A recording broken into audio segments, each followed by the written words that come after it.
Bienvenidos queridos amigos de YouTube a nuestro canal Semillas de Vida. Hoy vamos a continuar con esta serie llamada Evidencias de la Biblia. Hoy vamos a analizar las evidencias científicas. Espero que les gusten, no olviden suscribirse, activar las campanitas de notificaciones y si tienen alguna duda o quieren dejar algún comentario para un próximo video lo pueden hacer. Bendiciones. Evidencias científicas. Una de las enseñanzas más trágicas, tristes y deplorables del último siglo ha sido la filosofía de la teoría de la evolución. Esta teoría, que carece de la mínima prueba científica, ya que jamás se ha hallado la mutación de una especie a otra, se continúa enseñando en la mayoría de las escuelas, universidades y museos del mundo. ¿Por qué?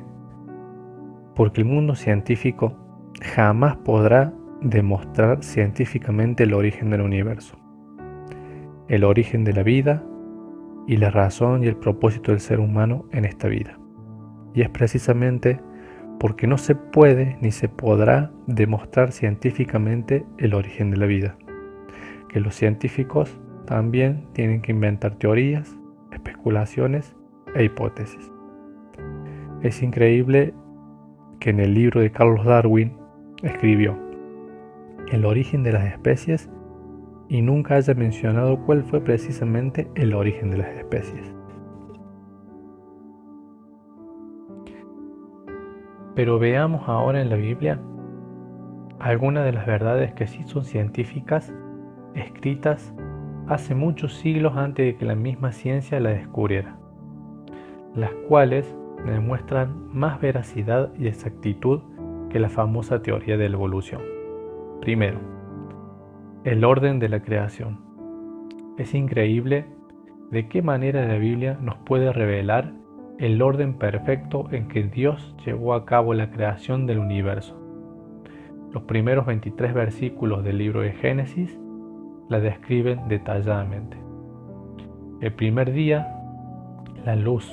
Dios creó la luz, la energía del espectro electromagnético. El segundo día, el firmamento, el espacio. El tercer día, la tierra es descubierta de las aguas. El cuarto día, el sol, la luna y las estrellas. El quinto día, los peces y las aves. Y el sexto día, los animales y el ser humano. La ciencia comprueba actualmente que ni los animales ni el ser humano hubieran podido sobrevivir si antes no hubiera existido la energía, el sol y el agua y las plantas que producen el oxígeno a través de la fotosíntesis. ¿Quién le reveló a Moisés este orden perfecto de la creación hace más de 4000 años? La teoría de la evolución enseña que todas las especies que existen provienen de una sola célula y que el universo surgió después de una gran explosión, el Big Bang. Pero, ¿qué o quién produjo esa explosión? ¿Acaso la materia puede también producir el pensamiento y la conciencia? ¿O somos simplemente la especie más desarrollada de los animales sin normas absolutas de moral ni responsables de nuestras acciones ante nadie? Segundo, la genética de Dios. La Biblia describe también en el libro de Génesis las leyes de la genética, que no fueron descubiertas hasta el año 1860 por un monje agustino y naturalista llamado Gregorio Mendel.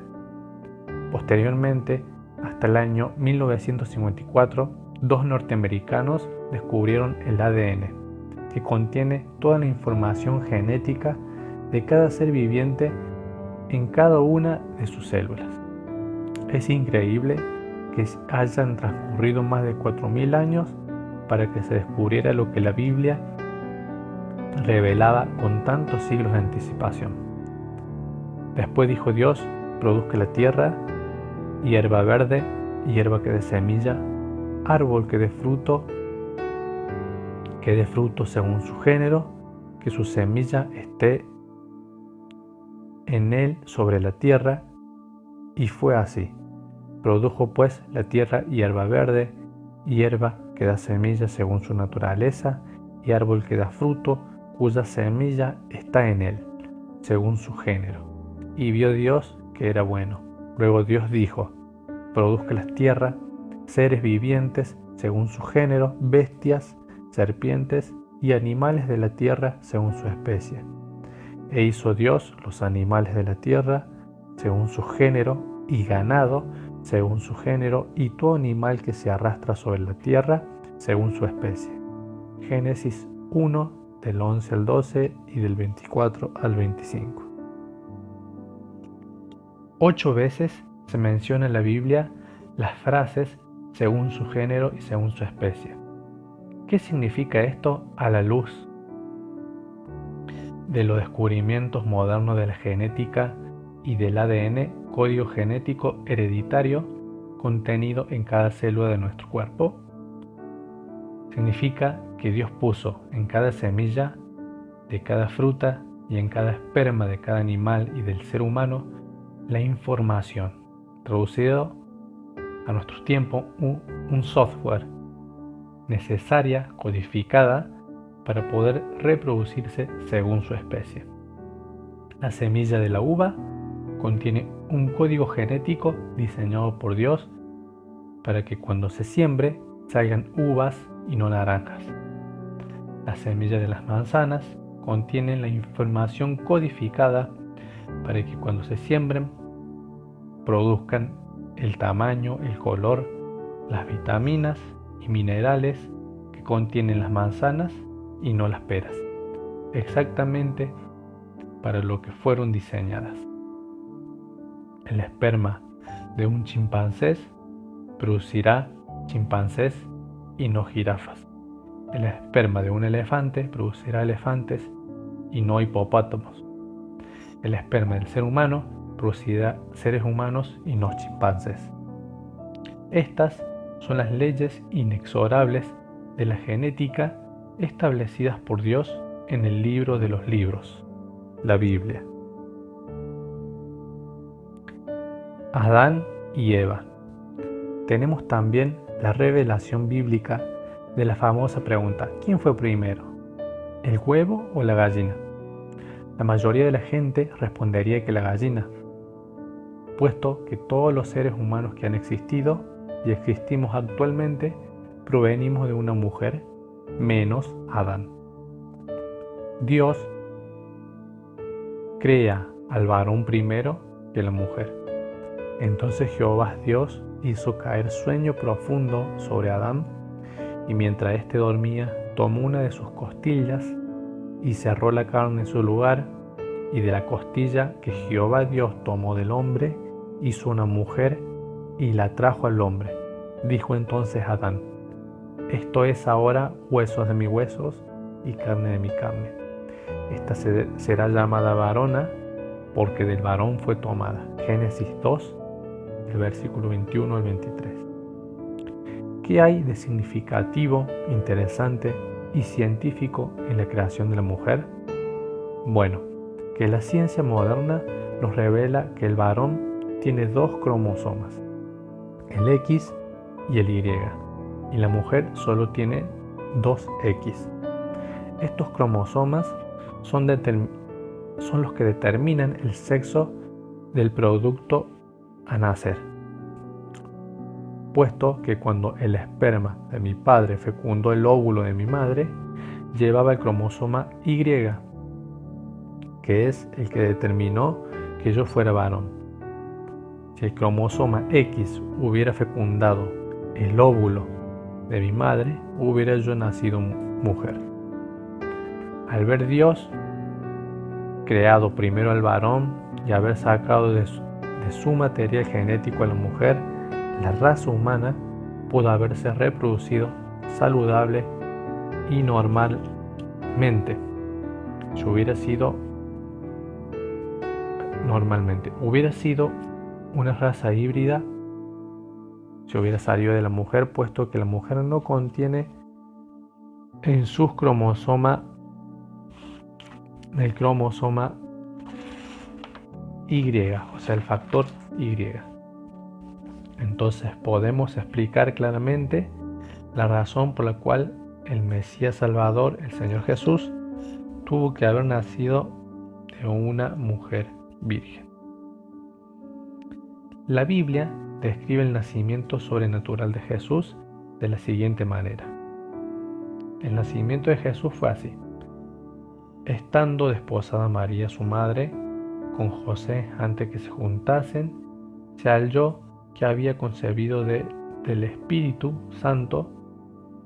José, su marido, como era justo y no quería infamarla, quiso dejarla secretamente. Y pensando él en esto, he aquí que un ángel del Señor se apareció en sueños y le dijo: José, hijo de David, no temas de recibir a María, tu mujer, porque lo que en ella es engendrado del Espíritu Santo es. Y dará a luz hijo y llamará su nombre Jesús, porque él salvará a su pueblo de sus pecados. Mateo 1, del 18 al 21.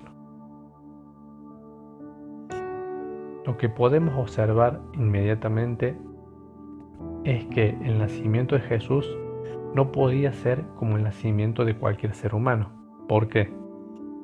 Porque el cromosoma Y del varón, desde Adán, nació infectado con el pecado, y el cual, si José lo hubiera transmitido a María, Jesús hubiera nacido con pecado.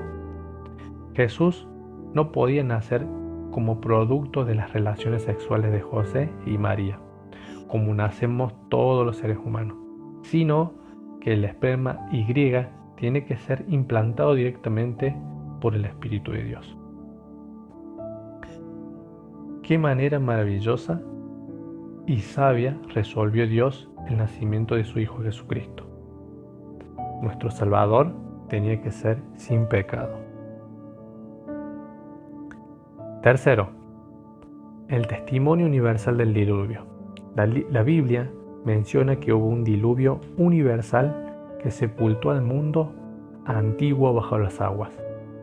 En el año 600 de la vida de Noé, en el mes segundo, en el 2348 a.C., a los 17 días del mes, aquel día fueron rotas todas las fuentes de las grandes del abismo, y las cataratas de los cielos fueron abiertas.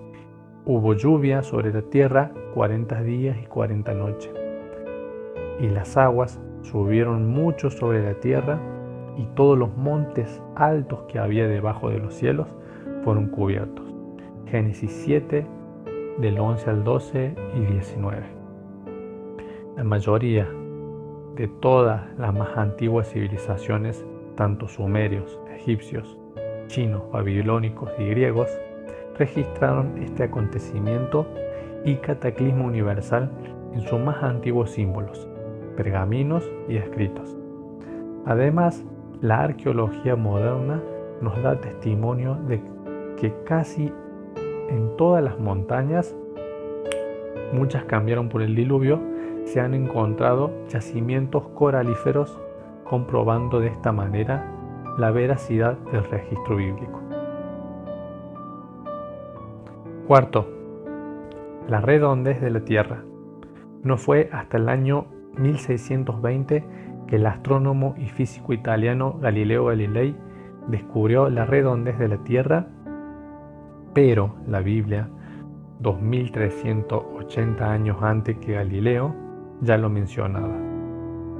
Él está sentado sobre el círculo de la tierra, cuyos moradores son como langostas. Isaías 40:22. 5. La tierra sostenida por nada.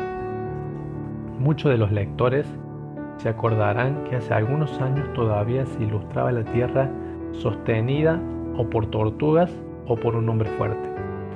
Los científicos no podían imaginarse que nuestro planeta estuviera colgado sobre nada. Sin embargo, antes de que se descubriera que la Tierra estaba sostenida por nada, Galileo Galilei, en 1650 después de Cristo, la Biblia ya lo había mencionado con muchos siglos de anticipación. Cuelga la Tierra sobre nada. Job 26:7. Sexto, el peso del viento. No fue hasta que el físico y matemático italiano evangelista Torricelli, en 1644 después de Cristo, fabricó el primer barómetro que se descubrió que el viento tenía peso. Pero la Biblia se había adelantado también a este descubrimiento con muchos siglos de anticipación, al dar peso al viento y poner las aguas por medida. Job 28:25. Séptimo, el ciclo meteorológico. Antes que se descubriera la evaporización y la condensación de las nubes, el ciclo meteorológico, la Biblia lo mencionaba con anticipación. Él atrae las gotas de las aguas al transformarse el vapor en lluvias, las cuales destilan las nubes. Job 36:27. 8. Las estrellas son innumerables. Antes que los astrónomos comprobaran que las estrellas no se pueden contar, la Biblia lo mencionaba desde los tiempos de Abraham. Y Dios lo llevó afuera a Abraham y le dijo: mira ahora los cielos y cuenta las estrellas, si las puedes contar. Y le dijo: así será tu descendencia. Génesis 15:5. 9. La estructura invisible de la materia.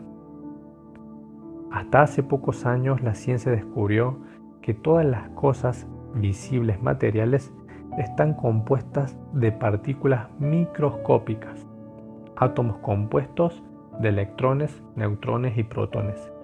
Sin embargo, la Biblia ya había revelado esta verdad 2000 años antes, pues todas las cosas que se ven fueron hechas de cosas que no se veían. Hebreos 11:13. Décimo, la oceanografía. El padre de la oceanografía moderna es reconocido como Matthew Maury. En 1806 y 1873, en su biografía relata que un día que estaba leyendo la Biblia observó la frase "los senderos del mar", Salmos 8:8. El libro de los Salmos fue escrito hace 3000 años. Entonces dijo: si Dios dice que hay senderos en el mar, los voy a buscar y encontrar.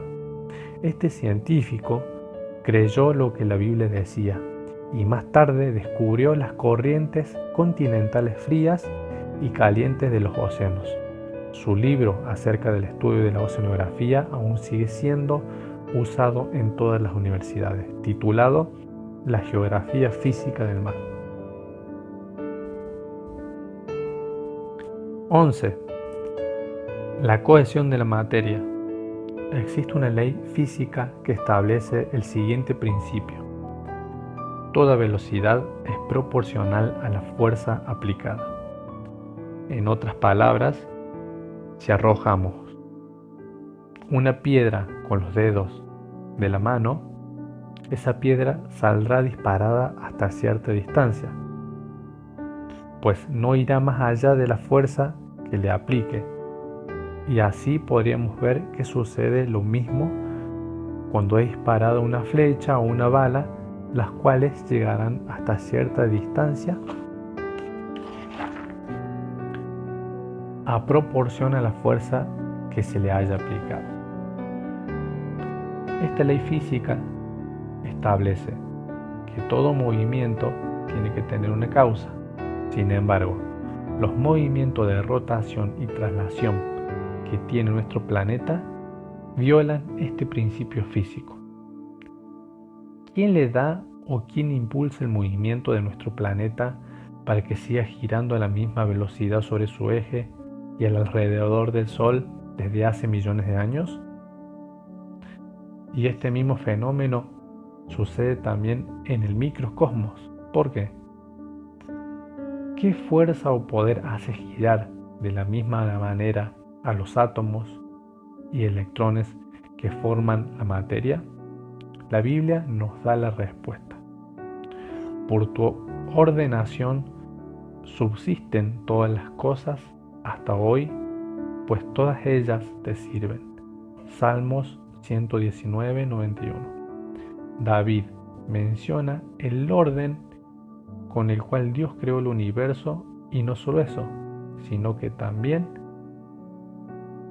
que por su poder subsisten. Son mantenidas en ese orden todas las cosas que Dios creó.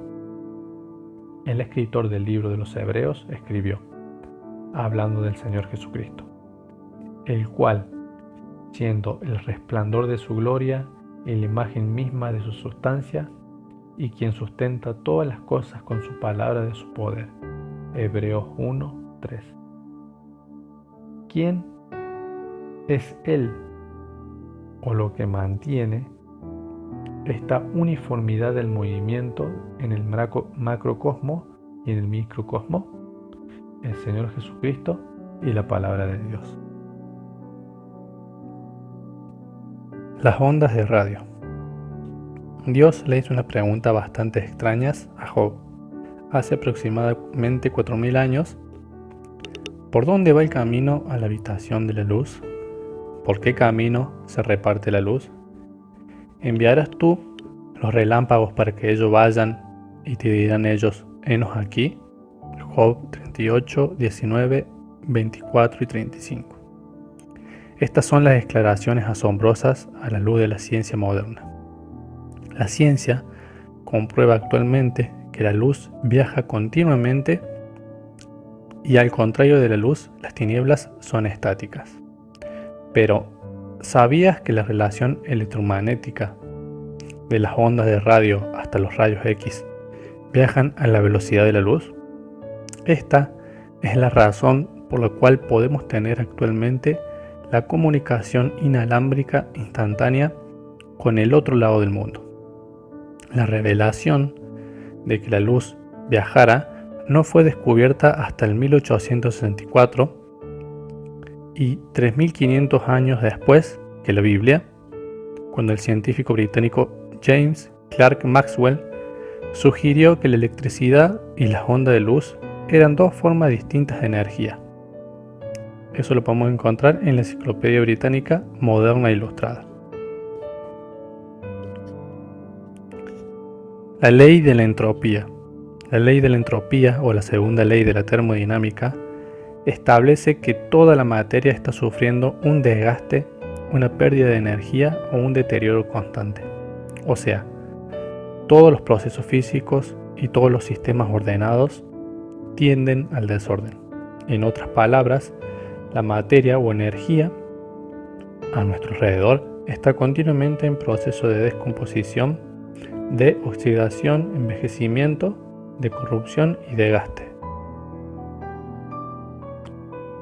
Esto significa que el mismo universo que nos rodea está envejeciendo cada vez más, hasta el grado que sufra una muerte caliente y, por lo tanto, sin energía que pueda usarse. Nuestro propio Sol está perdiendo millones de toneladas de masa cada segundo.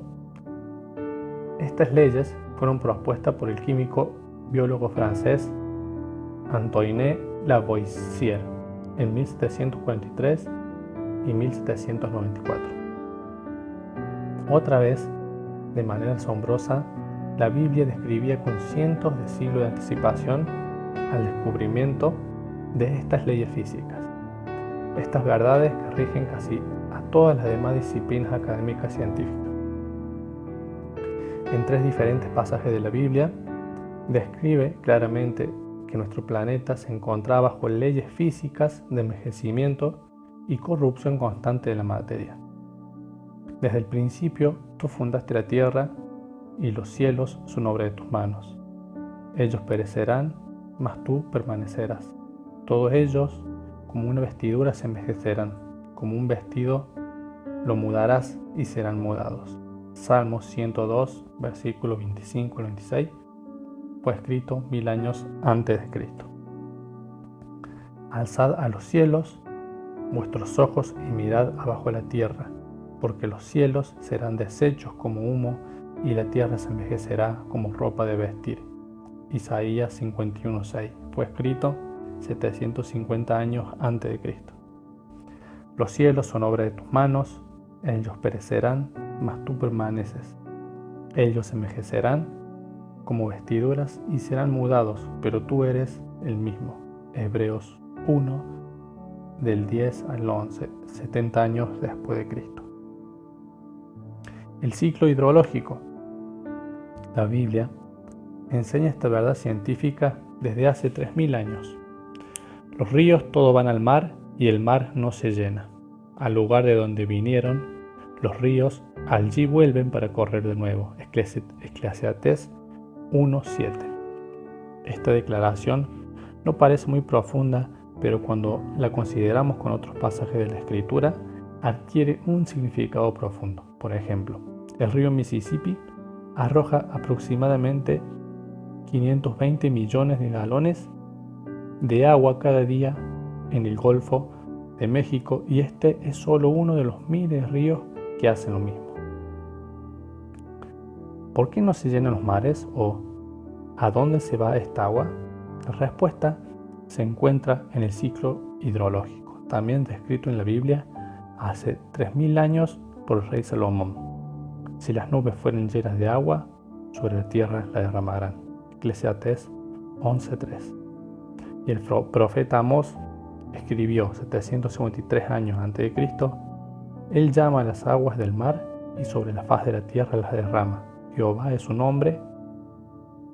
Y lo leemos en Amós 9:6. El concepto de un ciclo de agua completo no fue comprendido por la ciencia hasta el siglo XVII, mediante los descubrimientos de Pierre Perrault, Edmond Mariotte y Edmund Halley. La primera ley de la termodinámica. La Biblia enseña en el libro del Génesis otra de las verdades científicas descubiertas en los últimos años. Fueron pues acabados los cielos y la tierra y todo el ejército de ellos. Génesis 2:1. La palabra acabados en el original hebreo es Kala, K de kiosco, A-L-A-H, que indica gramaticalmente una acción terminada en el pasado, o sea, que nunca volverá a ocurrir. Esta verdad es precisamente la que enseña la primera ley de la termodinámica, o también conocida como la ley de la conservación de la energía, la cual establece que ni la materia ni la energía pueden ser creadas o destruidas, solo transformadas. Fue por causa de esta ley física que la teoría de la continua creación que propuso el astrofísico y matemático inglés Sir Fred Hoyle fue completamente descartada. 16. Las leyes del viento. La Biblia enseñaba desde hace 3000 años el ciclo de las corrientes del viento, antes que la ciencia las descubriera. El viento tira hacia el sur y rodea al norte, va girando de continuo y a sus giros vuelve el viento de nuevo. Eclesiastés 1:6. Ahora sabemos que el viento alrededor de nuestro planeta da vueltas en ciclos, en el sentido del reloj de un hemisferio y en sentido opuesto a las manecillas del reloj en el otro lado del hemisferio. Las constelaciones del zodiaco. Casi en todas las civilizaciones existen diversas descripciones de la mayoría de las estrellas en el cielo, lo que continuamente se llama constelaciones del zodiaco o los signos del zodiaco, los cuales son 12 en total, y sea en la antigua Roma o Grecia, Egipto, Persia, Asiria o Babilonia, encontramos el mismo fenómeno. Casi todas estas civilizaciones han tenido estos 12 signos, representados las mismas 12 cosas y colocadas en el mismo orden.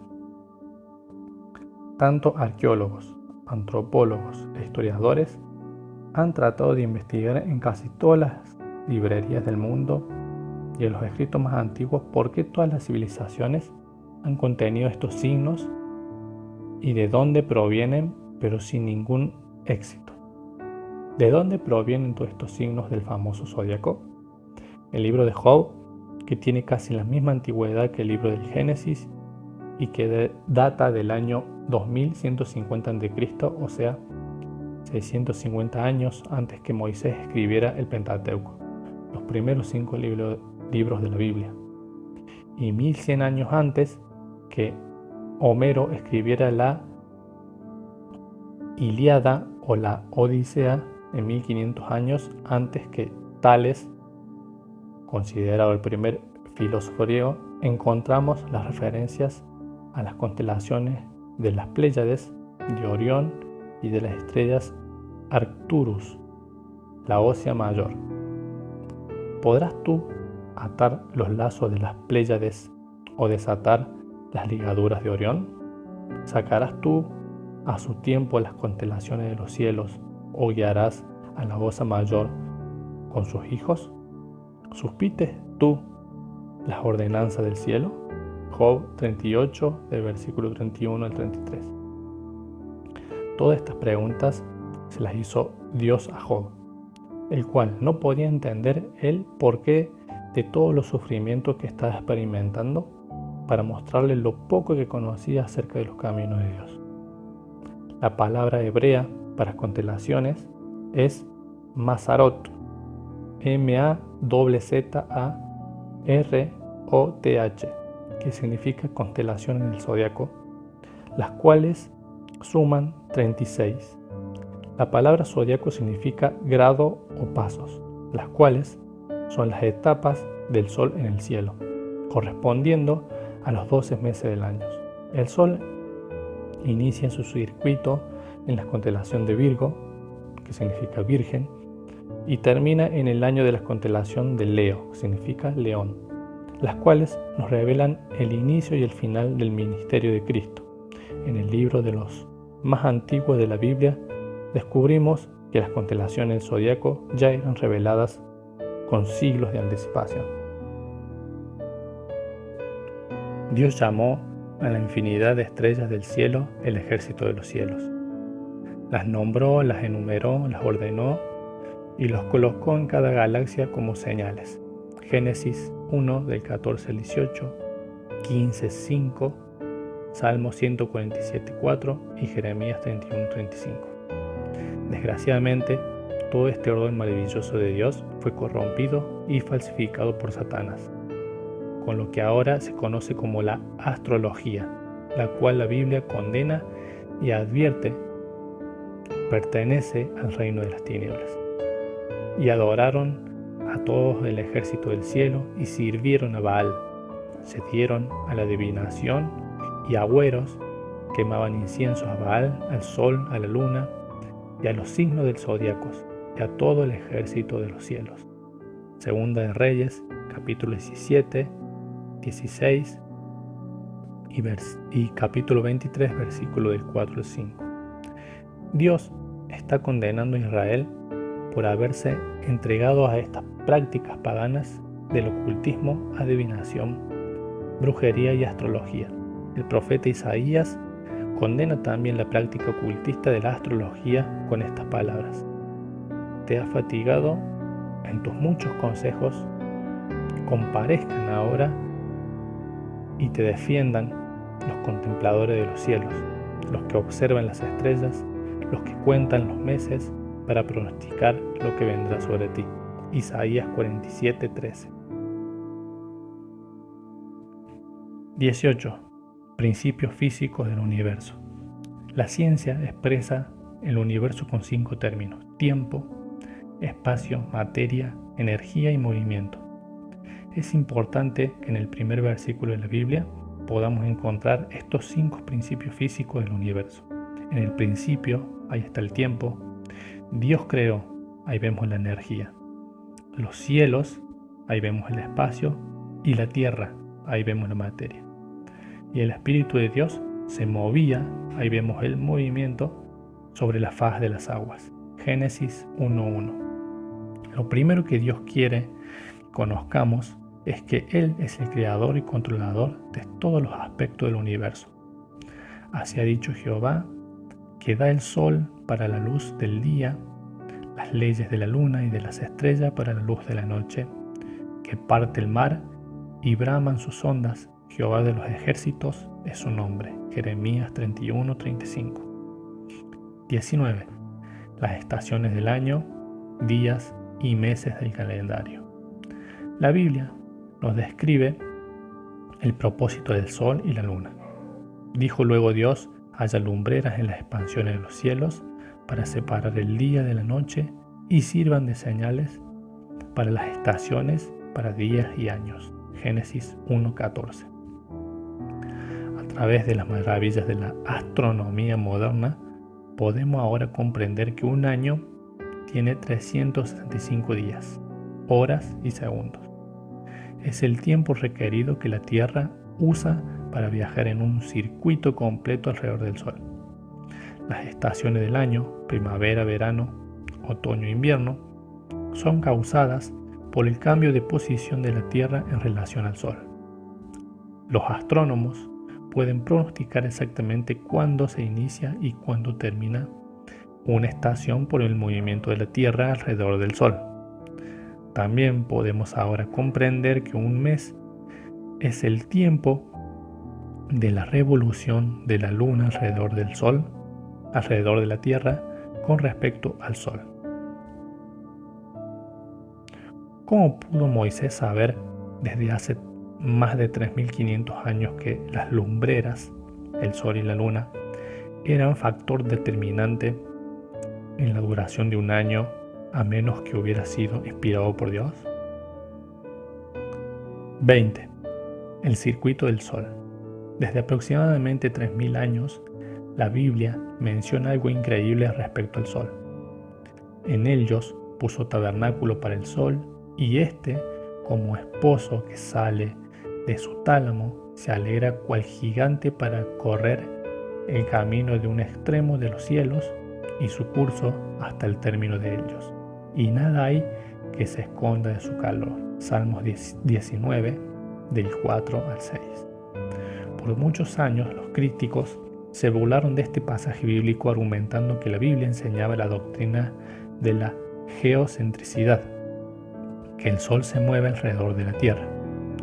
Los astrónomos de tiempos antiguos pensaban que el Sol estaba estacionario. Sin embargo, en los últimos siglos se pudo descubrir y comprobar lo que la Biblia enseñaba con muchos siglos de anticipación, que el Sol se mueve a través del espacio a una velocidad aproximadamente de 965 km por hora, o sea, 600.000 millas por hora, viajando en el espacio en un circuito tal como la Biblia lo enseñaba.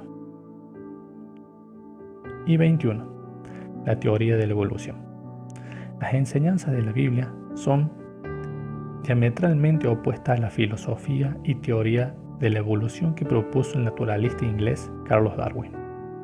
Esto es así porque la Biblia, siglos antes de que ni siquiera se descubrieran las leyes de la herencia, descubiertas en 1860 por Gregorio Mendel, Dios ya las había declarado y establecido. Después dijo Dios: produzca la tierra hierba verde, hierba que dé semilla, árbol de fruto, que dé fruto según su género, que su semilla esté en él sobre la tierra, y así fue. Produjo pues la tierra hierba verde, hierba que dé semilla según su naturaleza, y árbol que dé fruto cuya semilla está en él según su género. Y vio Dios que era bueno, y creó Dios los grandes monstruos marinos y todo ser viviente que se mueve en las aguas, produjeron según su género, y toda ave alada según su especie. Y vi Dios que era bueno. Luego Dios dijo: produzca la tierra seres vivientes según su género, bestias y serpientes y animales de la tierra según su especie. Y fue así. Génesis 1:11 al 12, versículo 21 y 24. Claramente observamos que Dios creó todo: semillas, árboles, aves, peces, animales, reptiles y seres humanos, según su especie y según su género. Todo tenía y tiene que reproducirse según la información o el código genético hereditario, el ADN, que Dios colocó en toda su creación. Claro que sí existe un marco de evolución. O sea, la variedad que existe dentro de cada una de las especies que Dios creó. Por ejemplo, la especie canina. Hay perros pastor alemán, chihuahueños, gran danés, San Bernardo, cocker, spaniel, labradores, etc. Pero todos pertenecen a la especie canina.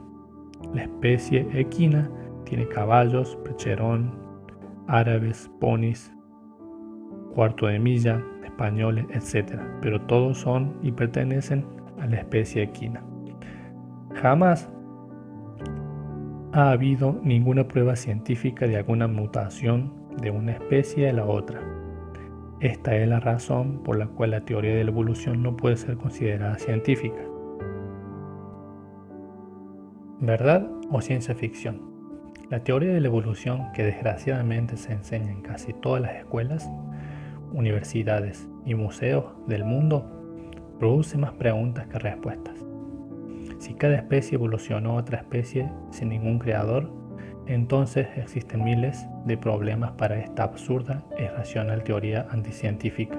Por ejemplo, los pájaros. ¿Respiraban antes que evolucionaran sus pulmones? Y si así fue, ¿cómo lo hacían? ¿Por qué se desarrollaron entonces sus pulmones si vivían felices sin ellos? ¿Cómo sabían lo que necesitaban ser desarrollados si su cerebro no había aún sido desarrollado?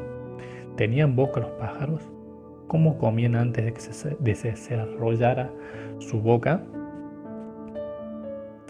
¿A dónde enviaba su boca la comida antes que se desarrollaran sus estómagos? ¿Cómo podían tener energía si no comían, pues su boca no estaba completamente desarrollada? ¿Cómo podían ver lo que tenían que comer antes que sus ojos se desarrollaran? La teoría de la evolución es un suicidio intelectual. El desarrollo de esta falsa teoría. Veamos de qué manera se fue desarrollando esta famosa teoría pseudocientífica.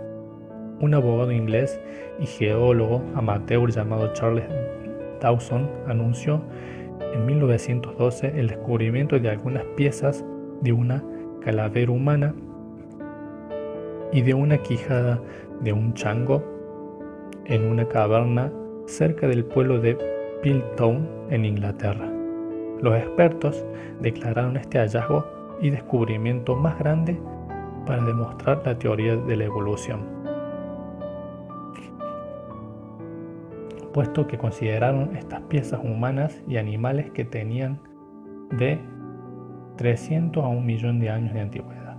Comenzaron a enseñar que habían encontrado el eslabón perdido de Darwin. Y así fue, de que esta manera, esta mentira permaneció otros 40 años más, hasta que en 1953 varios científicos comenzaron a sospechar varias cosas, lo cual más tarde se convirtió en uno de los escándalos científicos más grandes del siglo XX. El famoso hombre de Piltdown, o el eslabón perdido, fue un fraude intelectual. La prueba del radiocarbono demostró que esta calavera había pertenecido a una mujer que había vivido hacía 600 años y la quijada había pertenecido a un orangután hacía 500 años del oriente de la India. Nuestros tiempos, la historia ilustrada del siglo XX. Después vinieron otros fraudes intelectuales similares como el hombre de Nebraska, el cual se derivaba de un solo diente, pero que más tarde se demostró que había pertenecido a un cerdo extinto. El hombre de Java, encontrado a principios del siglo XX, el cual consistió en un pedazo de calavera, un fragmento de huesos y 3 dientes molares.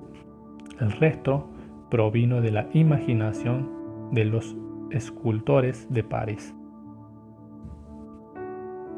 El hombre de Neandertal, que fue uno de los fraudes más grandes, puesto que su calavera fue expuesta públicamente como la de un ser humano y no la de un mono o un chimpancé. El doctor Colin Patterson en 1933 y 1998, principal paleontólogo y biólogo del Museo Británico de Historia Natural, Al ofrecer una conferencia en el Museo Americano de Historia Natural de Nueva York en 1981, explicó su perspectiva antievolucionaria con estas palabras.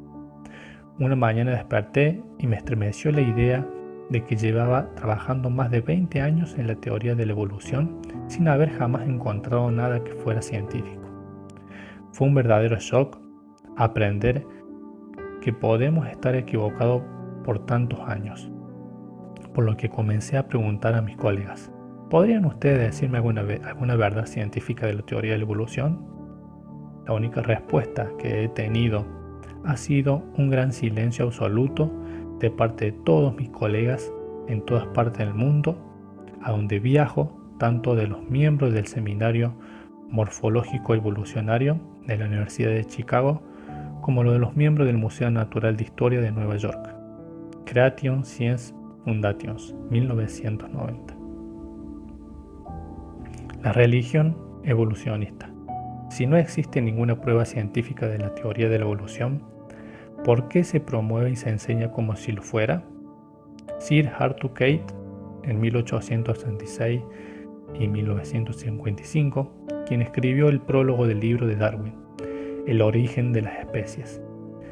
En su 11ª edición admitió: la teoría de la evolución jamás ha sido demostrada y es, además, muy improbable y se ha llegado a aceptar porque es la única alternativa a la creación bíblica. No cabe duda que la teoría de la evolución es una religión más, pues se necesita más fe para creer en ella que para creer en la creación bíblica. La procreación. Otra de las maravillas del Dios creador es la forma como diseñó a todos los organismos vivientes con 3 propiedades asombrosas. Primero, se autosostienen. Esto significa que todos los organismos vivos tienen los medios para poder sostenerse su propia vida,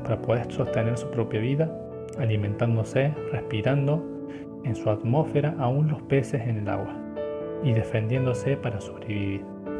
Todos estos tienen diferentes maneras de hacerlo y están perfectamente diseñados para sobrevivir en su propio medio ambiente. Segundo, se autorreparan. Todos ellos tienen dentro de sus organismos los medios para recuperar fuerza y si se lastiman o hieren, tienen los medios para autosanarse. Si se fatigan, tienen los medios para recuperar su fuerza. Tercero, se autorreproducen. Dentro de sus organismos tienen los medios a través de los cuales pueden reproducirse y propagar su misma especie a la que pertenecen. Todas estas 3 capacidades son características de la evolución o de un Dios creador sabio y poderoso.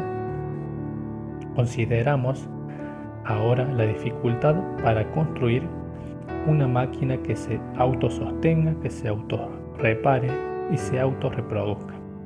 Jamás en la historia la ciencia ha podido construir o diseñar nada parecido. Sin embargo, cada una de nuestras trillones de células en nuestro cuerpo tienen todas estas capacidades. Desde el principio de su creación, Dios diseñó que todos los organismos vivos, animales, reptiles, aves, peces y humanos, se reprodujeran según su género y especie, como lo dice Génesis capítulo 1, versículo del 11 al 12, versículo 21, 24 y 25. Desgraciadamente, millones de personas definen estas verdades bíblicas como dogmas religiosos, cuando tienen más evidencias científicas que la teoría de la evolución. Es increíble de qué manera el ser humano odia la luz y la verdad. Estas verdades las tratan de silenciar en las escuelas y universidades. Sin embargo, son los principios elementales de la genética. La genética moderna establece esta información, no la tenía Darwin, que todo organismo viviente contiene un código genético hereditario, el ADN, ácido desoxirribonucleico, el cual determina todas las características fundamentales de cada organismo. El código del ADN es análogo al programa de una computadora, pues contiene toda la información necesaria para que cada organismo pueda reproducirse, preservarse y autorrepararse, según su especie y según su género. Esta estructura genética diseñada por Dios de cada organismo vivo lo limita a lo que el organismo es, ni más ni menos. No existe información genética que pueda capacitar a un organismo para transformarse, o sea, mutaciones, en algo que no es. Nunca se ha podido demostrar científicamente la mutación de una especie a la otra. Un ruido accidental jamás producirá la novena sinfónica de Beethoven, de la misma manera que las arenas del desierto jamás fabricarían por accidente el motor de un auto Volkswagen. Cuando oímos música, sabemos que hay un compositor. Cuando leemos un libro, sabemos que hay un autor. Cuando vemos una máquina, sabemos que hay un ingeniero. Así, cuando vemos una pintura, sabemos que hay un pintor, etcétera, para todas las cosas. ¿Por qué entonces no pueden los ateos llegar a la misma conclusión al observar y estudiar el código genético hereditario de que cada una de las células que contiene una información codificada absolutamente increíble, lo que nos habla de un diseñador sabio, inteligente y maravilloso, creador? La respuesta es por su soberbia intelectual. El apóstol Pablo lo explica de la siguiente manera: pues habiendo conocido a Dios, no le glorificaron como a Dios, ni le dieron gracias, sino que se envanecieron en sus razonamientos y sus necios corazones fue entenebrecido. Profesando ser sabios, se hicieron necios. Romanos 1 del 21 al 22.